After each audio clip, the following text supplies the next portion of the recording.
ஈசனுடைய அருளாணையின்படி படைப்புத் தொழிலை அற்புதமாகச் செய்பவன் பிரமன். அவன் வட்டவக்கிளி என்ற ஆயுதம் கொண்டு உரறிவு கொண்ட உயிர்களைப் படைக்கிறான். துருவக்கிளி என்ற ஆயுதம் கொண்டு ஈரறிவு படைத்து உயிர்களைப் படைக்கிறான். பருவக்கோடு என்ற ஆயுதம் கொண்டு மூன்றறிவு படைத்து உயிர்களைப் படைக்கிறான். பாசக்கோடு என்ற ஆயுதம் கொண்டு நாலறிவு படைத்து உயிர்களைப் படைக்கிறான். வலக்கட்டு என்ற ஆயுதம் கொண்டு ஜந்தறிவு படைத்து உயிர்களைப் படைக்கிறான். அசு அங்குசவித்தா என்னும் ஆயுதம் கொண்டு ஆறறிவு படைத்து மனிதனை உருவாக்குகிறான். இது மட்டுமா? வேலவனக்கிளை என்னும் ஆயுதம் கொண்டு கந்தர்வர்களைப் படைக்கிறான். வாலைக்கூட்டு வித்தை என்பதைக் கொண்டு கான கந்தர்வர்களைப் படைக்கிறான். சிலக்காகித சுட்டுக்காணி என்பதைக் கொண்டு சப்தஸ்வர கந்தர்வர்களைப் படைக்கிறான். பாலக்கினி என்பதைக் கொண்டு சோதிசுரூப கந்தர்வர்களைப் படைக்கிறான். பிரமன் இவைகளைச் செய்தாலும் பெண்களைப் படைக்கும்போது மட்டும் மிக ஜாக்கிரதையாக இருக்கிறான். அறிவர் சிறந்தோர் பெண்ணினத்தோர் ஆணிலும் பன்மடங்கு உயர்ந்தோரே. ஆகவே பெண்களைப் படைப்பதற்கு முன்னால் காலைக்குறுணிவாணி என்னும் தேவதையை வணங்கி ஆசி பெற்றுப்பின் தன் கோலால் அவர்களைப் படைக்கிறான் பிரமன். இப்படி அவன் விதவிதமாய் படைப்பதை பார்த்தோரெல்லாம் அற்புதம் அற்புதம் என்று சொல்ல, பிரமனும் என்னுடைய ஆற்றலல்லவோ இதற்குக் காரணம் என்று நினைக்க, அங்கு பிறந்தது பிரமனுடைய ஆணவம். இந்த நிலையில் தேவர்கள் பிரமனிடம் வந்து மாறா இளமைக்கு வழி கேட்க, பிரமனும் எம் தந்தை உள்ளான், அவனைக் கேட்போம் வாருங்கள் என்று கூறி அவர்களை பெருமாளிடம் அழைத்து வருகிறான். ஆனால் பெருமாளோ பிரமனை ஏற இறங்க பார்த்துவிட்டு அற்புதப் படைப்பு தன் திறமையே என நினைத்து ஆணவம் கொண்டு விட்டான். இவன் படைத்ததை நான் அல்லவோ காக்கின்றேன், ஆகவே நானே பெரியவன் என ஆணவம் கொண்டு விடுகிறான். தேவர்களும் தங்களுடைய ஆசையைச் சொல்ல, பெருமாளும் திருப்பார்கடலைக் கடையுங்கள், அமிர்தம் வரும், அது உங்களை இரவாமல் காத்து இளமையுடன் இருக்கச் செய்யும் என்று வழிகாட்ட, தேவர்களும் விளைவுகளை அறியாது அசுரர்களுடன் சேர்ந்தது கொண்டு திருப்பார்கடலை நோக்கி ஓடிவருகின்றனர். மரணத்தைக் கண்டு பயப்பட வேண்டிய அவசியமே கிடையாது மகனே. ஏன் தெரியுமா? செத்துப் பார்த்தால் சிவனை அறிவாய், ஒத்துப் பார்த்தால் ஈசன் ஆசானை அறிவாய். செத்துப் பார்த்தான் ரமணன், பின் சித்தாதி சித்தர் வணங்க அண்ணாமலையில் நின்றானே. ஆகவே இறப்பைப் பற்றி அஞ்சவே வேணடாம். நாம் பால பருவம் அடையும்போது குழந்தை பருவம் இறந்து விடுகிறது. வாலிப பருவம் வரும்போது பாலபருவம் இறந்து விடுகிறது. முடிவில் நாமே இறக்கும்போது ஆன்மா வீடுதலை பெறுகிறது. மீண்டும் கதைக்கு வருகிறேன். தேவர்களும் அசுரர்களும் பார்க்கடலைக் கடைய விரைந்தனர். கடைவதற்கு உபகரணங்கள் வேண்டாமா? கொண்ட மந்திரகிரியை மத்தாக வைத்தார்கள். சந்திரனை தரியாக வைத்தார்கள்.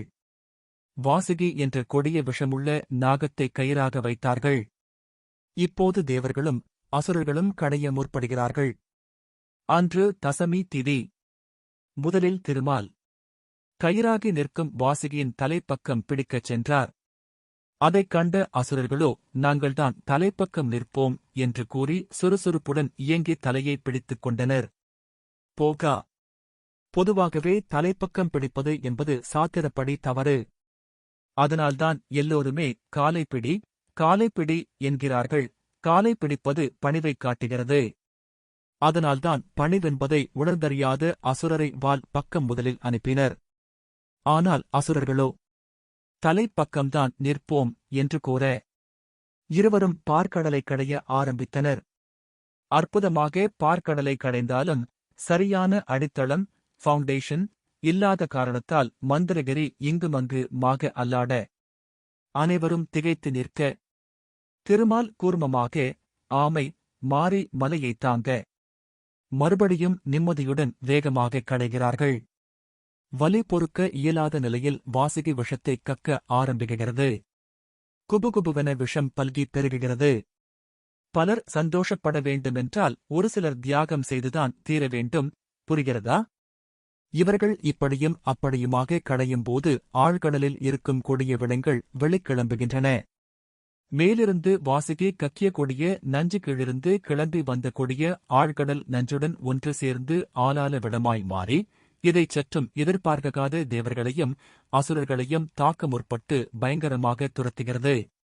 அனைத்து தேவர்களும் அசுரர்களும் அனைத்தையும் துறந்த நிலையில் அற்புதமாக ஓடியபடி அனைத்துயிர்களுக்கும் அடைக்கலம் அளிக்கக்கூடிய ஒரே இடமாகிய கைலாயம் நோக்கி விரைகிறார்கள். இந்திரன் தடுக்கி விழுந்தெழுந்தோட பிரம்மன் தொடர வெண்ணிற மேனியன் தன் நிறம் மாறித்தானாய் ஓடலுற்றான். பார்த்தாயா போகா ஆசையின் கூத்தை?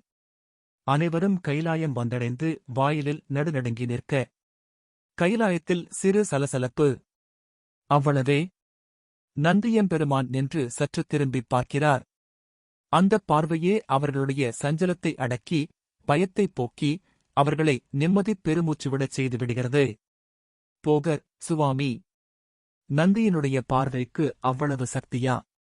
அகத்தியர், நந்தீசனுடைய பார்வை மகிமையை பின்னால் விவரிக்கிறேன். மறக்காமல் கேள். திரும்பிப் பார்த்து நந்தீசர், யாது பிரம்மா மாலுடன் வந்தாய் என்று கேட்க, பிரமனும் ஈசனைக் காண என்று சொல்ல, நந்தியும் வெறும் கையுடனா வந்தீர்கள் என்று கேட்க, பிரமனும் இல்லை இல்லை, நாங்கள் செய்த மாபெரும் யாகத்தில் முதலில் வெளிவந்த வஸ்துவைக் கொண்டு வந்திருக்கிறோம் என்று சொல்கிறான். போகர், அப்படியானால் நந்தீசர் ஏன் வெறுங்கையுடன் வந்தீர்கள் என்று கேட்டார். குருவே. அகத்தியர், அன்பனே, இறைவனைப் பார்க்கச் செல்லும்போது ஹரஹர மகாதேவா என்று கூவியபடி தலைமேல் கைகூப்பிச் செல்ல வேண்டும். கைகூப்பிச் செல்லாமல் கைவீசிச் சென்றால் அதுதான் வெறும் கை. புரிந்ததா? போகர், ஆகா, அற்புதம். பிரம்மாதி தேவர்கள் ஈசனை சந்தித்தார்களா? குருவே. நந்தியினுடைய பார்வை பட்ட நிலையில் அவர்கள் இறைவனை தரிசிக்கும் நிலைக்கு உயர்ந்து உட்சென்று ஈசனை தரிசித்த நிலையிலேயே திருமாலுடைய நிறம் சுயநிலைக்கு மாற ஈசன் புன்முறுவல் பூக்கிறான். தேவர்களும், ஈசா, எதிலிருந்து எது வந்தாலும் முதலில் அது உன்னையே சாருமல்லவா? ஆகவே நாங்கள் செய்த மாபெரும் யாகத்தில் முதலில் வெளிவந்த வஸ்துவை நீ ஏற்று எங்களுக்கு அருள் பாலிக்க வேண்டும் என்று கூற, அனைத்தையும் அறிந்த ஈசனும் புன்புறுவலித்தபடியே உண்ணவா உமிழவா என்று கேட்க, போகர், ஆகா, என்னே, ஈசன் கருணை சொல்லில் அடங்கா சுடர் உருவே. சொல்லில் அடங்குமோ நின் கருணை? சொல்லப் புகுந்தால் சொல்லெல்லாம் ஆகி சொல்லும் சொல்லுற்றதே நின் ஆடல்தானே. அகத்தியர், உண்ணவா உமிழவா என்ற அண்ணல் தன்னையும் மறந்த நிலையில் போன்னம்பலத்தன் என்னே என்று கேட்டனன். அன்னவன் சொல்லழகே அழகு. போகர், ஐயனே, ஈசன் விடத்தை உண்டானா அல்லது உமிழ்ந்தானா? என்னே வேதனை. அகத்தியர், அறிஞனே போகா, விடத்தை நந்தியும் சுந்தரரும் எடுத்தவர. ஈசனும் அதை பெற்று விருப்பத்துடன் உட்கொள்ள எத்தனிக்க அன்னை பராசக்தி சிறிதும் தாமதியாமல் ஈசன் கண்டத்தைப் பற்றி விடத்தை அங்கே தங்கச் செய்கிறாள். ஏன் தெரியுமா? ஈசன் விடத்தை உட்கொண்டால் உள்ளே இருக்கும் பல கோடி அண்டங்கள் அழிந்துவிடும். வெளியில் உமிழ்ந்தாலும் பல கோடி அண்டங்கள் அழிந்துவிடும். ஆகவேதான் அன்னை ஈசனை நீலகண்டனாக்கிவிடுகிறாள். போகர், திருமால் முதற்கொண்டு பிரம்மாதி தேவர்களையே காப்பாற்றியவன் ஈசன் என்றால் ஈசனே தெய்வம் என்று ஆகிவிடுகிறதல்லவா? அன்று மட்டும் ஈசன் விட முன்னவில்லை என்றால்? அகத்தியர், உண்ணவில்லை என்றால்? மால் எங்கே வேந்தனுயர் வாழ்வெங்கே? இந்திரன் செங்கோல் எங்கே? வானோர் குடி எங்கே? கோலம் செய் அண்டங்கள் எங்கே? எந்தை பிரான் கண்டம் அங்கே நீலமுராக்கால். உத்தமனே, போகா, நன்கு அறிந்துகொள். சிவனோடு ஒக்கும் தெய்வம் தேடினும் இல்லை, அவனோடு ஒப்பார் இங்கு யாவருமில்லை. புவனம் கடந்தன்றங்கு பொன்னொளி மின்னும் தவன சடைமுடி தாமரையானே. சிவனுக்கு நிகர் சிவனே. போகர், ஐயனே, ஈசன் விடமுண்ட பின் என்னாயிற்று?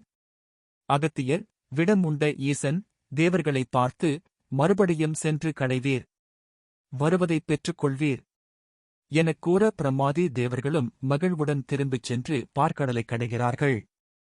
அன்று ஏகாதசி திதி கடையும் போது ஐராவதம், வத்சரசிரஸ், கௌஸ்துபமணி, இலக்குமி போன்ற அற்புதமான இரகசியங்கள் வெளிவர அவற்றைத் தேவர்கள் அரவணைத்து ஆனந்திக்க, மறுநாள் காலை, அதாவது துவாதசி திதியில் அதி அற்புதமாக அமிர்தம் வந்துவிடுகிறது. அள்ளிப் பருகினர் தேவரும் அசுரரும். ஈசனை மறந்து ஆடிப்பாடிக் களிக்கின்றனர். போகர், துன்பம் நேரும்போது ஈசனை தஞ்சம் புகுவதும், துன்பம் நீங்கி இன்புறும்போது அவனை அடியோடு மறப்பதும் உலகியல்புதானே, குருவே. அதற்கு தேவர்கள் மட்டும் விதிவிலக்கா? என்ன? அகத்தியர், இல்லை. மறுநாள் திரையோதசி திதி. அன்று ஈசனை மறந்தது நந்தீசர் அருளால் நினைவுக்கு வர தங்கள் தவற்றை எண்ணி ஈசனிடம் ஓடி வருகின்றனர். ஈசனும் உயர்ந்த தன் தனிப்பெரும் கருணையினால் அவர்களை மன்னித்து நந்தியின் இரு கொம்புகளுக்கிடையில் நின்று நர்த்தனம் புரிந்தனன். திரையோதசி திதியில் ஈசன் நர்த்தனம் புரிந்து அந்த புண்ணிய நேரமே பிரதோஷ நேரமாகும். இதையே மக்கள் புவியில் பிரதோஷ விழாவாக கொண்டாடுகிறார்கள். ஆகவே போகா பிரதோஷம் என்றால் பாவங்களை நீக்கும் நேரம் என்று பொருள் கொள்வாயாக. அது மட்டுமல்ல, பிரதோஷ விழாவின் நோக்கம் அகந்தையை அழிப்பதே என்றும் கொள்வாயாக.